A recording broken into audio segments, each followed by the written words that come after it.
क्या आपने कभी सोचा है दोस्तों कि बदलते जमाने के साथ लोगों का रहन सहन तो बदल ही रहा है, साथ ही जीने का तरीका भी बदल रहा है।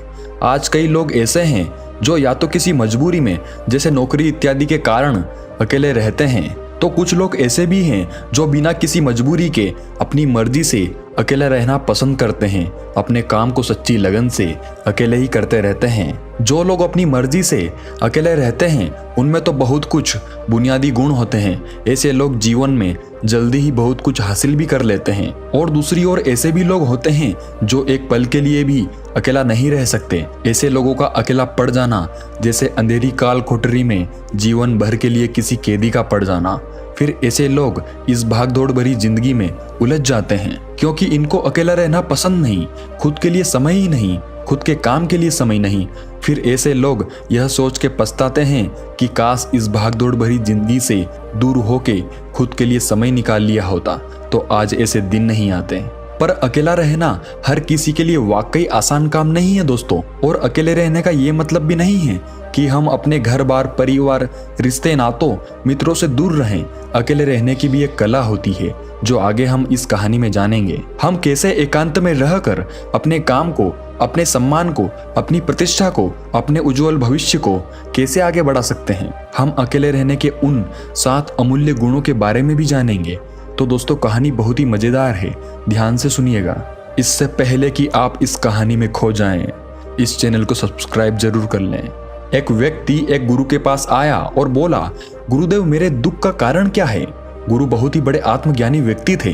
गुरु ने कहा, अपने आप को चीजों से चिपका लेना, चीजों को पकड़ लेना और उन चीजों के प्रति आसक्त होकर उसके पीछे भागना ही तुम्हारे दुख का कारण है। उस व्यक्ति ने गुरु का धन्यवाद किया और कहा, गुरुदेव आपने तो मेरी समस्या का समाधान कर दिया। मैं इतने दिनों से अपनी समस्या का समाधान चाहता था। आपका धन्यवाद गुरुदेव। यह कहकर वह व्यक्ति वहां से जाने लगा। गुरु ने कहा, पूरी बात तो सुन लो। उस व्यक्ति ने कहा, नहीं गुरुदेव, आपका इशारा मिल गया, बस वही काफी है। और समझदार को इशारा ही काफी होता है गुरुदेव। 1 महीने बाद वह व्यक्ति फिर से गुरु के पास आया। इस बार उस व्यक्ति का हाल बहुत बुरा था।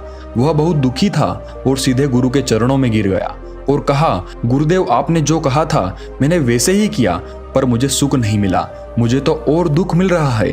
गुरु ने उस व्यक्ति से पूछा, तुमने ऐसा क्या किया। व्यक्ति ने कहा, मुझे अपने परिवार वालों से, मित्र रिश्तेदारों से दुख मिल रहा था तो मैंने उन्हें छोड़ दिया और छोड़कर चला गया। 2-4 दिन तो मुझे बहुत अच्छा लगा, पर धीरे धीरे मुझे उनकी याद आने लगी। अपने माता पिता, अपनी पत्नी, अपने बच्चे याद आने लगे, रिश्तेदार, यहाँ तक कि अपने शत्रु भी मुझे याद आने लगे। इतना दुख तो मैंने उनके पास रहकर भी नहीं जाना था जितना कि उनसे दूर होकर दुखी हो गया हूँ। इसलिए आज मैं घर वापस जाने के लिए निकला था और आपके पास आ पहुंचा। आपने मुझे इतनी गलत सलाह क्यों दी गुरुदेव। गुरु मुस्कुराए और गुरु ने कहा, तुम परिवार को छोड़कर भागे, मित्रों, रिश्तेदारों, यहाँ तक कि शत्रुओं को भी छोड़कर भागे, पर यह तुम्हारी गलत फहमी थी कि तुम छोड़कर भाग रहे हो। वास्तव में तो तुम उन्हें लेकर भाग रहे थे। व्यक्ति ने कहा, पर गुरुदेव मैं तो किसी को अपने साथ नहीं लाया। गुरु ने कहा, जो चीजें हमें दुख देती है वह कहीं बाहर नहीं होती, यहाँ तक कि जो हमें सुख देती है वह भी बाहर नहीं होती। यह सब परिवार वाले, रिश्तेदार, मित्र, शत्रु, यह कहाँ बसते हैं, यह सब हमारे मन में बसते हैं। और जब तुम भागे तो तुम अपने मन को साथ लेकर भागे और तुम्हारे मन में यह सब तुम्हारे साथ भागे, तो तुम इनसे कहीं दूर नहीं गए। जब जो चीजें मन में बसी हो और वह आसपास हो तो वह जो दुख देती है वह हमें बहुत लगता है, पर वह बहुत कम होता है। और जब हम इन चीजों से दूर हो जाते हैं, यानी छोड़कर भाग जाते हैं, तब मन उन चीजों को पाने के लिए फिर से प्रयास करने लगता है और तब यह चीजें बहुत ज्यादा दुख देती है, जैसे तुम्हें हो रहा है। व्यक्ति ने कहा, तो गुरुदेव मैं क्या करूं। चीजों के साथ रहूं तो दुख, चीजों को छोड़कर जाऊं तो दुख। क्या मैंने सिर्फ दुख उठाने के लिए ही जन्म लिया है। गुरु जोर से हंसे और कहा, यह बात बिल्कुल सत्य है। यहाँ सब सिर्फ दुख उठाने के लिए ही जन्म लेते हैं, पर यह भी सत्य है कि इन दुखों के पार सुख है और उन सुख के पार दुख है, फिर सुख और फिर दुख है। जिन चीजों में हमें सुख नजर आता है वह दुख देते हैं और जिनमें दुख नजर आता है वही सुख का कारण बन जाते हैं। उस व्यक्ति ने कहा, गुरुदेव, क्या इस सुख दुख के मायाजाल से बाहर निकलने का कोई रास्ता नहीं है? गुरु ने कहा, रास्ता तो है। अगर तुम इसी दुनिया में रहना चाहते हो, इन सब के साथ रहना चाहते हो, तो तुम्हें एक काम करना होगा। तुम ऐसे ही रहो जैसे कि तुम इस दुनिया में अकेले हो। सबके साथ रहो पर अकेले रहो। व्यक्ति ने कहा, पर गुरुदेव, यह कैसे हो सकता है? गुरु उस व्यक्ति को एक जगह पर ले गए जहां एक मेला लगा था और वहां बहुत भीड़ थी। गुरु ने कहा, देखो अपने आसपास, यहाँ किसी को जानते हो क्या? व्यक्ति ने कहा, नहीं, यहाँ तो कोई भी मेरी जान पहचान वाला नहीं है। गुरु ने कहा, क्या तुम यहाँ अकेले हो? व्यक्ति बोला, हाँ गुरुदेव, बिल्कुल अकेला हूँ। गुरु ने कहा, नहीं, तुम्हारे मन में कुछ चल रहा है, तुम अकेले नहीं हो। व्यक्ति ने कहा, हाँ, मैं जल्द से जल्द अपने घर जाना चाहता हूँ, अपनी पत्नी से, अपने बच्चों से, अपने माता पिता से मिलना चाहता हूँ, अपने मित्रों से मिलना चाहता हूँ, वही मेरे मन में चल रहा है। गुरु ने कहा, अब यह सब भूलकर आंखें बंद कर लो और अपना ध्यान यहाँ होने वाली आवाजों पर लगा दो। व्यक्ति ने ऐसा ही किया और जैसे ही उसने अपनी आंखें बंद की और सारा ध्यान वहां हो रही आवाजों पर लगा दिया, उसे एक अकेलापन, एकांत महसूस हुआ। उसे लगा कि वह इतनी बड़ी भीड़ में भी अकेला है। सभी आवाजों के ऊपर ध्यान लगाने के कारण किसी आवाज का कोई महत्व नहीं था, बस आवाजें थी और वह था। उसने अपनी आंखें खोली और कहा, गुरुदेव, यहाँ तो मैं बिल्कुल अकेला हूँ, सब है पर कुछ नहीं है।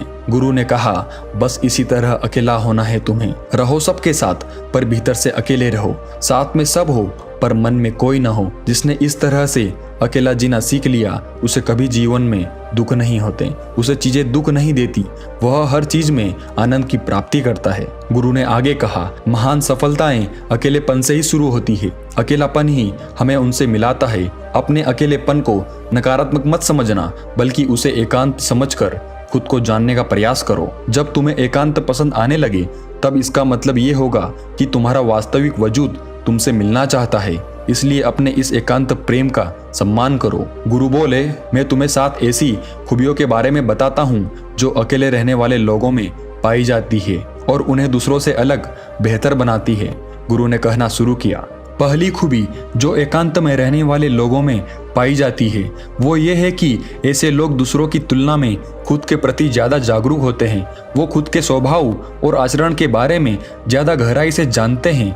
ऐसा इसलिए होता है क्योंकि जब हम अकेले होते हैं तो हमें खुद के बारे में सोचने का काफी समय मिल जाता है, जिससे हम खुद के व्यवहार को अच्छे से समझ पाते हैं। एकांत में रहने वाले लोग खुद की कमजोरी और ताकत को भी अच्छे से जान पाते हैं, जिससे वो दूसरे लोगों की तुलना में किसी भी खराब परिस्थिति का सामना ज्यादा अच्छे से कर सकते हैं। गुरु ने कहा, अकेले रहने वाले लोगों की दूसरी खूबी है कि ये सकारात्मक सोच वाले लोग होते हैं। देखो, जब बहुत से लोग हमारे साथ होते हैं तो वहाँ एक दूसरे से तुलना, जलन, घमंड, लालच जैसे कुविचार अपने आप ही मन में आने लगते हैं और फिर इंसान इन विचारों के बस में आकर उल्टे सीधे काम करने लगता है।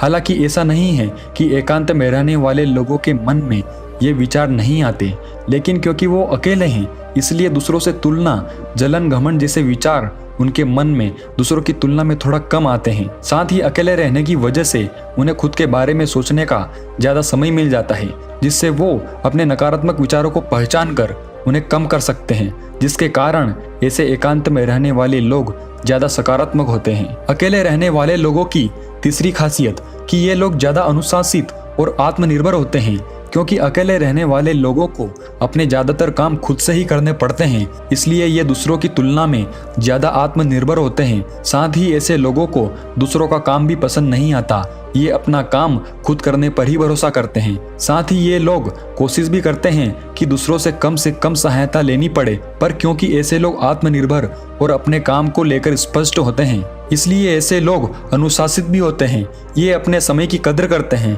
और दूसरों का भी समय बर्बाद नहीं करते।